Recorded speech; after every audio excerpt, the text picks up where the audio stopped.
Alam mo bang hindi ka yayaman sa sweldo lang? Ito ang bagay na hindi tinuturo sa school. Binasa ko itong Rich Dad Poor Dad by Robert Kiyosaki at ibang level of mindset yung itinuro niya sa akin. 3 lessons na itinuro sa akin itong Rich Dad Poor Dad. Number 1, dito natutunan ko kung paano magpalago ng pera. At hindi lang basta magtrabaho, kung hindi palaguin ang perang meron ka. Number 2 na natutunan ko dito sa libro na to is yung difference ng assets and liabilities. Assets, ito yung mga bagay or mga binibili mo na nagpapasok sa iyo ng pera. And yung mga liabilities naman, ito yung mga bagay na binibili mo na naglalabas sa iyo ng pera.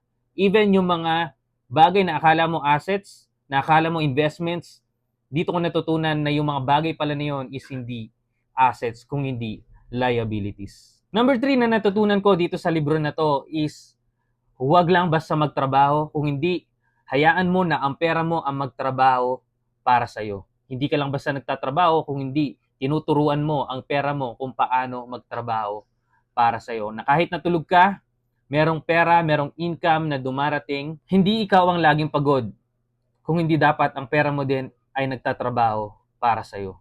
Dahil hindi habang buhay, magtatrabaho ka, dapat alam mo kung paano magtrabaho ang pera para sa'yo.